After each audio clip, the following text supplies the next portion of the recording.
Anholster pone a disposición su expertise para dar vida a una plataforma que invita a generar un relato basado en datos del Chile de las últimas 3 décadas. Bienvenidos al podcast de Chile en 30 años, desde el retorno a la democracia al estallido social en datos, con la conducción de Connie Stivicic. Muy bienvenidos y gracias por acompañarnos en este nuevo podcast de Chile en 30 años del retorno a la democracia al estallido social en datos. Esta plataforma creada por Anholster para exponer información, estadísticas nacionales también que nos permitan ir generando un relato basado en datos del Chile de las últimas 3 décadas. Llevamos años, varias candidaturas presidenciales o campañas presidenciales en el cuerpo escuchando hablar de la desigualdad en Chile. Queremos conversar de eso, queremos hablar del índice Gini, cómo ha cambiado la desigualdad, y para eso estamos en contacto con Cristóbal Otero, doctor en economía en la Universidad de California, Berkeley, y profesor asistente también de economía en la Universidad de Columbia. Cristóbal, ¿cómo estás? Un gusto tenerte con nosotros. Hola Connie, muchas gracias por la invitación y un gusto estar contigo hoy día en la mañana. Cristóbal, vamos directo al grano. Yo decía, ¿verdad? Hemos escuchado hablar de desigualdad y seguimos haciéndolo con muchísima fuerza. Probablemente en los tiempos del estallido social fue una de las palabras que más escuchamos y fue parte sustantiva, ha sido en el tiempo parte sustantiva de muchos programas de gobierno. ¿Cómo podemos describir la evolución o la involución, si quisiéramos verlo así también, de ese tema en los 30 años? Es una muy buena pregunta. Déjame poner a modo de contexto un poco cómo se calcula la desigualdad, porque se habla mucho de la desigualdad como si fuera un concepto evidente capturar y no es obvio.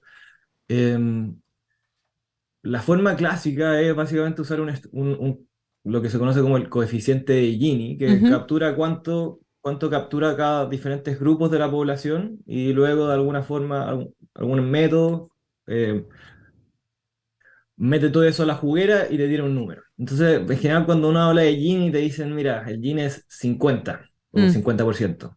Y uno queda ahí un poco donde mismo. ¿Qué Claro, ¿y eso significa qué significa? 50%? Exacto. Entonces, para poner un poco de contexto, el Gini, de hecho, es un indicador que se inventó hace ya varias décadas, y en el fondo el objetivo, de hecho, no era medir desigualdad, sino que tenía otro propósito, pero un indicador que va entre 0 y 1, y 0 significa que son países extremadamente igualitarios, es decir, donde todos tienen exactamente lo mismo, y 100, perdón, 1 significa donde una sola persona concentra todo el ingreso. Y Chile y los países más o menos que son desiguales como Chile están en torno al 50, 60, 60%. Países que son más igualitarios están en torno al 30, 20%. Entonces, en ese contexto, el indicador que se usa, para medir la desigualdad se usa el Gini. Entonces lo que se hace entonces para evaluar cómo ha cambiado la desigualdad en el tiempo, es decir, usemos el Gini y veamos cómo era el Gini en el 2000 y veamos cómo era el Gini en el 2018. Y uno ve cómo cambia ese indicador en el tiempo, y uno dice, mira, sabéis que en el 2018, perdón, en el 1990 era de 52 y en el 2018 era de 48. Y uno ve que hay un cambio, una baja grande en torno al 2003, 2018, y eso significa que ha bajado la desigualdad de forma importante. Esa es un poco la narrativa actual, ¿correcto? Yo quiero disputar esta narrativa. Yo A creo que ver, esta narrativa tiene elementos que son importantes, pero que es totalmente incompleta. ¿por qué? Eh, Esta figura es correcta para Chile y para los ingresos del trabajo, pero también es correcta para el resto de Latinoamérica. De hecho, cuando uno genera esta misma figura, yo invito a la gente que está escuchando y viendo este programa. Hay una página web que se llama Our World in Data. Ahí la podemos dejar escrita en alguna parte, y uno puede generar estas mismas figuras para Chile y para diferentes países, y generar este indicador en el tiempo. Y cuando uno genera esta figura para toda Latinoamérica, para los diferentes países de Latinoamérica, ve un fenómeno similar. Es decir, esta caída de la desigualdad pareciera ser que no es un fenómeno específico para Chile, sino que es un fenómeno que tiene que ver con la región en particular. Entonces uno puede hacer ese ejercicio, y ese ejercicio uno ve que países, por ejemplo, como Ecuador, Brasil, Colombia, México, Perú, Argentina, Uruguay, todos esos países ven una caída significativa de la desigualdad, al menos computada por el Gini, de En cerca de el periodo punto equivalente. 55. Disculpa, ¿cómo? En el mismo periodo de tiempo. Exacto, Ujú. exacto. Entonces el periodo es más o menos entre el 2003 y el 2013 que uno observa eso. Y básicamente la explicación que tiene eso es que hubo un boom de los De commodities, materias mejoraron los primas, términos de claro. intercambio, se expandieron ciertos sectores exportadores en Chile y mejoraron los salarios de esos sectores y de los trabajadores de esos sectores. Entonces, el punto, y yo creo que esto es lo que es clave acá, es que lo que esto está reflejando es que mejoraron, al menos los salarios más bajos de la población aumentaron en este periodo de tiempo, y eso hizo que se comprimiera un poco la estructura de salarios y que disminuyera la desigualdad como la observamos aquí. Ujú. Ahora, ese es el primer punto que yo creo importante. Esto no es específico para Chile, no es el gobierno de Ricardo Lagos en particular, sino que tiene más que ver con vientos favorables que otra cosa. Y lo segundo es que el Gini se basa, y esto es bien importante, el Gini se basa en datos de encuesta. Es decir, para computar esto necesitamos tener datos muy finitos de cuánto gana cada percentil en la población y luego para computar este indicador. Y lo que se hace en Chile es usar la encuesta CACEN y en diferentes países se usan encuestas de hogares. ¿Ok? Entonces lo que está capturando esta parte son simplemente los ingresos de los hogares. Ujú. Pero lo que no hace una encuesta es capturar bien los ingresos de la parte más alta de la distribución. Es decir, una encuesta, si uno va a la CACEN y quisiera ver cuáles son los ingresos del top 1%, esos están totalmente subestimados. Y no es porque la CACEN está mal hecha, O sino sea, que el no Gini está hecha debería para ser, capturar los ingresos Cristóbal, de esa parte de la población. el Gini debería ser mayor entonces. El Gini de... Voy a llegar para allá, voy a llegar para allá. Entonces, lo que pasa es que la encuesta está capturando una parte como el 60% de los ingresos totales. Y nos falta el otro 40% de los ingresos que no están capturados por Ujú. esta encuesta. Eh, y la pregunta es, bueno, ¿cómo uno los captura? ¿Qué es lo que está faltando acá? Y lo que está faltando acá, en general, son los ingresos de las personas que están más en la parte más a la derecha de la distribución de ingresos y en particular los ingresos del capital. Ujú. Es decir, todos los ingresos de la gente que es dueña de empresas en general no están capturados por la encuesta y en consecuencia no están capturados en el Gini. Ahora, este problema es bien estándar y existe no un problema específico a Chile y por eso se usan otras formas de medir desigualdad que nos permitan usar otras fuentes de datos. Por ejemplo, podemos usar encuestas, pero podemos usar también declaraciones de impuestos donde observamos otras fuentes de ingresos y podemos usar cuentas nacionales, que es como se calcula el PIB, por ejemplo. Claro. Y cuando hacemos eso, uno puede calcular indicadores que de perspectiva son reinteresantes. Por ejemplo, ¿qué porcentaje del total de los ingresos recibe diferentes grupos de la población? Entonces, por ejemplo, en Chile, el 1% más rico recibe en torno al 33%, 30-33% del total de los ingresos. Ujú. Es decir, cuando usamos la encuesta, que nos están capturando el 1% más rico, estamos dejando de lado todos esos ingresos. Cuando uno se pregunta cuánto recibe el 10% más rico del total de los ingresos, es sobre el 60% de los ingresos. ¿Y cuánto recibe el 50% más pobre? Es en torno al 6-7% de los ingresos totales. Mm. Yo creo que esta es una forma que quizá es más transparente y más sencilla de entender métricas de desigualdad y ahora las podemos comparar con otros países. Uno se podría comparar, por ejemplo, con otros países de la región, por ejemplo, con Uruguay. Ujú. O sea, recordemos los números. ¿Cuánto tiene un país, cuánto recibe el 1% más rico en Chile? Cerca del 30%. Sí. ¿Cuánto recibe el 1% más rico en Uruguay? El 15%. Mm. Es decir, la mitad de lo que recibe el 1% más rico en Chile. Y la contrapartida de eso es que básicamente el 50% más pobre en Uruguay recibe, en vez del 6-7% que recibe en Chile, recibe el 16%. Ya, déjame, Entonces, paremos un segundo ahí para entender un poquitito también esa dinámica. Déjame volver atrás para esos mismos números que me estás dando ahora, ¿cómo evolucionaron en 30 años? O sea, ¿se han mantenido, han es un buen punto, buen empeorado? punto. Y segundo, ¿cómo Uruguay, a través de qué mecanismos Uruguay logra entonces que los sectores de menores ingresos tengan un tamaño mayor de la torta y que los de mayores ingresos tengan un beneficio menor? Pero primero, hazme la evolución de los 30 años para tener la comparación, porque en definitiva a lo mejor nos damos cuenta que no hemos cambiado nada en esa estructura. Y luego vamos a lo de Uruguay.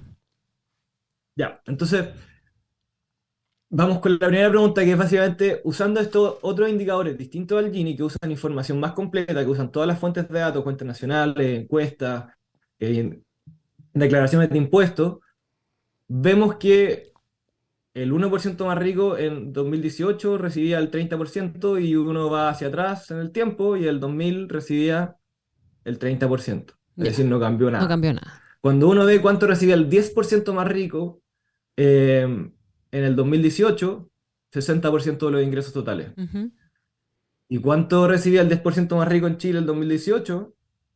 60% de los ingresos totales. ujú. ¿Y el más Es pobre? decir, el más pobre, 7% del Ya. 2018, 7% O sea, el no hemos 2000. disminuido la Es decir, no ha desigualdad. cambiado.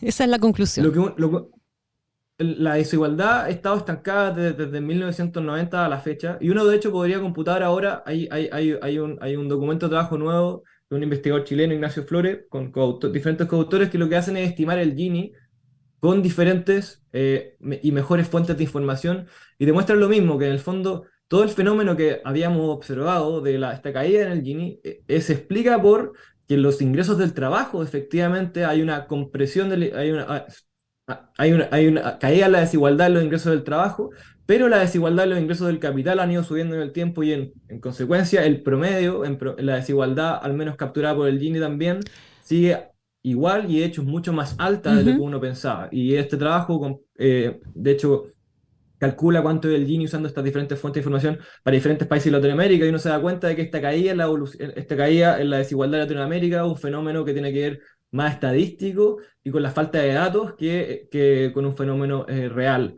si se quiere. O al Déjame, menos se explica simplemente por el lado de los ingresos del trabajo. estamos conversando con el economista Cristóbal Otero. Vamos entonces al caso de Uruguay, para entender un poquitito cómo son las dinámicas, ¿verdad? Son modelos bastante distintos. A esta altura podríamos hablar de que son modelos de desarrollo distintos, el uruguayo con el chileno, pero no son pocos los que desde acá miran permanentemente a Uruguay justamente por este tipo de datos. Sí, mira, Uruguay es un caso que yo encuentro que es interesantísimo por dos motivos. El primero es que Chile es más rico, el ingreso per cápita de Chile es más alto que el ingreso per cápita de Uruguay. Es decir, si uno va al PIB per cápita y compara, uno dice, bueno, los chilenos están mejor en Chile Ujú, que los uruguayos en Uruguay.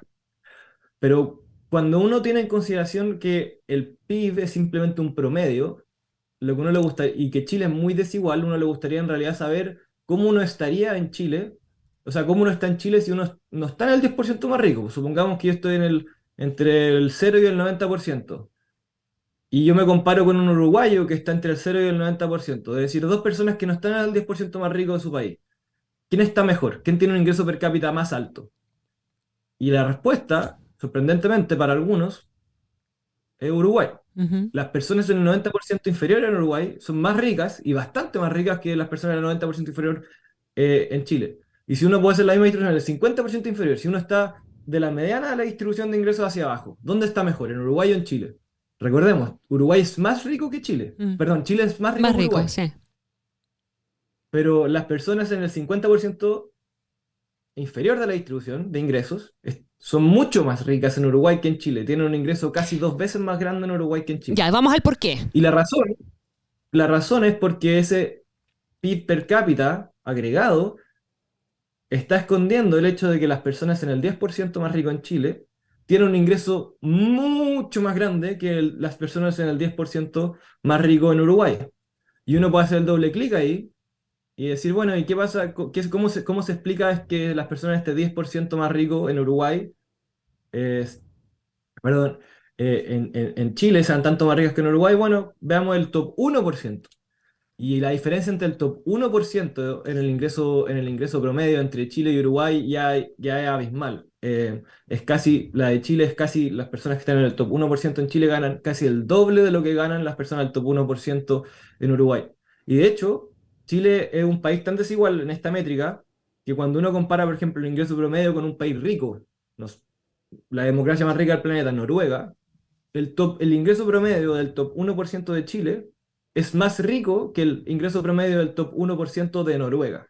Ujú, Entonces, acá se me viene a la cabeza Nicanor Parra, en promedio cada uno tiene un pan, pero bueno, tú tienes dos y yo no tengo ninguno. ujú. Y eso es un poco lo que esconde cuando uno compara simplemente promedios, los promedios del PIB, y por eso es importante, y yo creo que es una invitación que se han hecho diferente, que que se han subido diferentes organismos internacionales de entender quién crece cuando el país crece. Entonces, ahora existen unos indicadores que se llaman la encuesta nacional distributivas que permiten distribuir el ingreso y el crecimiento en los diferentes grupos de la población.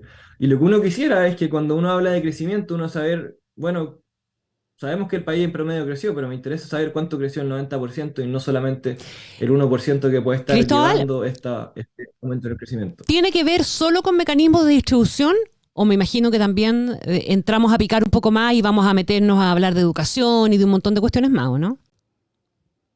Sin duda, o sea, hay la película corta y la película larga. La película corta tiene que ver, en el caso de Uruguay, cerca entre el 2006 y 2008 hubo una reforma laboral importante, hubo una reforma tributaria importante, y en ese sentido, sin duda que hay una cuestión redistributiva. Pero en el largo plazo, y esto yo creo que también es importante, y yo creo que eh, si bien yo estoy preocupado de que la desigualdad en Chile no haya disminuido, en lo último, desde el 90 a la fecha, yo sí soy de los que cree que el crecimiento es el motor para aumentar el bienestar de las personas. Ujú. Y de hecho, en Chile, y hice este ejercicio, en Chile era igual al país promedio en Latinoamérica en 1990. Chile y de hecho es sorprendente. En 1990 Chile, Latinoamérica y el mundo en promedio tenían un PIB per cápita de más o menos $10.000. Mm, Y si uno va al 2018, Latinoamérica tiene alrededor de 16.000 y Chile de 25.000. Es claro. decir, Chile más que duplicó su PIB per cápita, es decir, uno va a recibir más del el doble de los ingresos que recibe solamente por crecimiento, que obviamente no, la desigualdad está esconde un poco los promedios aquí, pero el motor de qué es lo que está ocurriendo detrás de que aumente el PIB es básicamente el crecimiento. Y el crecimiento hice alguna estadística al sacar algunos números, y es importante nunca perder de vista el crecimiento porque es la única forma de que aumente el tamaño de la economía Claro, y haya eh, para distribuir. y haya para distribuir. Y de hecho, déjame darte algunos números. Si uno crece al 7% todos los años, uno va a duplicar el tamaño de la economía en 10 años. Ujú.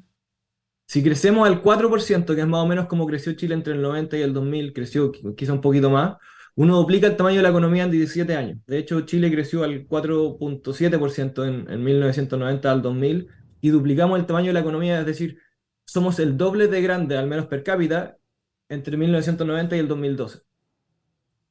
Eh, si crecemos al 2%, nos vamos a demorar 35 años en duplicar el tamaño de la economía. Si crecemos al 1%, nos vamos a demorar 70 años. Entonces, sin duda que los elementos redistributivos son importantes, no, y ahí no me pierdo, pero también no hay que perder el foco en que el crecimiento es clave en este sentido. Ya, pero Y déjame ahora bien, preguntarte bueno, ¿cuáles son algo. los motores del Espérame, crecimiento déjame de preguntarte largo una plazo? cosa antes. ¿Qué es primero, el huevo o Dime. la gallina? Porque siempre entramos en la polémica de que para distribuir hay que crecer, pero también, ¿verdad? No son pocas las agendas de gobierno, los programas políticos que buscan distribuir lo que hay. Es que yo creo que esa es una identidad que no es correcta. De hecho, hay bastante evidencia que muestra que países que la desigualdad puede ser perjudicial para el crecimiento. Uno no puede pensar que son dos elementos que son. Hay gente que piensa que solo se puede crecer a costa de mayor desigualdad. Eso no es correcto. Eso no es cierto. No hay evidencia que muestre eso. Hay gente que dice, mira, podemos crecer y después redistribuimos y son cosas independientes. Eso tampoco es correcto, porque lo que muestra la evidencia es que mientras aumenta la desigualdad, eso es perjudicial para el crecimiento. Ujú. Eso es lo que uno quisiera hacer, me acuerdo de la frase famosa del presidente Lagos, crecer con igualdad, Mm. y yo creo que eso da directamente al callo. Mientras más políticas Pero que apunten al crecimiento. crecimiento y que no pierdan de perspectiva la de redistribución, yo creo que vamos a crecer más rápido y al mismo tiempo la gran mayoría de la población va a estar mejor. Recordemos, no sirve crecer si solo el 1% más rico del país está creciendo y el resto no. Y ahora déjame ir al elemento quizá más de fondo, y que yo creo que es donde nos perdemos a veces: ¿cómo y por qué crecen las economías y los países? Ujú. Y acá uno tiene la película larga de la historia de Europa, de la historia de diferentes países, y la respuesta es siempre la misma. Hay que invertir en educación, hay que invertir en salud, Claro. hay que invertir en infraestructura, hay que invertir en la infancia.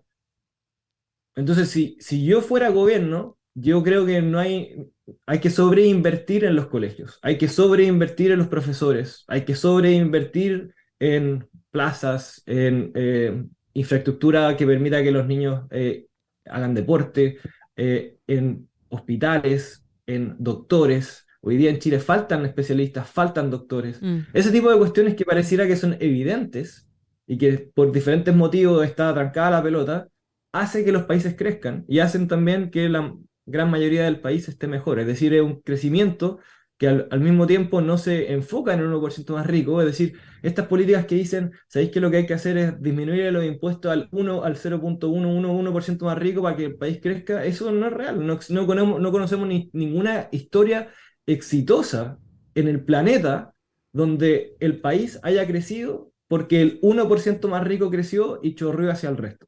Eso no existe, eso es un discurso que de alguna forma mucha gente lo cree, pero que no tiene ningún asidero en la práctica. Lo que sí tiene asidero es invertir en bienes públicos, en los que se financia la gran mayoría de la población, y no son bienes que son muy polémicos. Estoy hablando de infraestructura, Sí. tener mejores carreteras, tener mejores leyes, hay que invertir en justicia, hay que invertir en salud, en hospitales. Esas inversiones son tanto redistributivas, porque afectan a la gran mayoría de la población. Gran mayoría de la población se atiende en hospitales públicos, no en hospitales privados en Chile. La gran mayoría de la población va a escuelas públicas, no a escuelas privadas en Chile.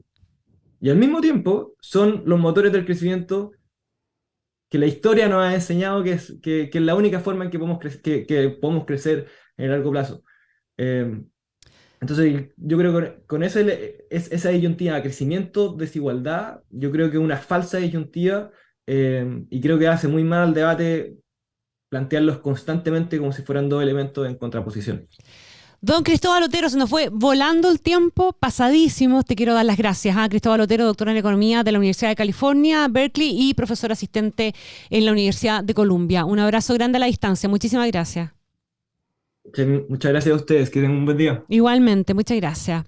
Yo los invito a seguir conectados y visitar el sitio www.decidechile.cl/los30.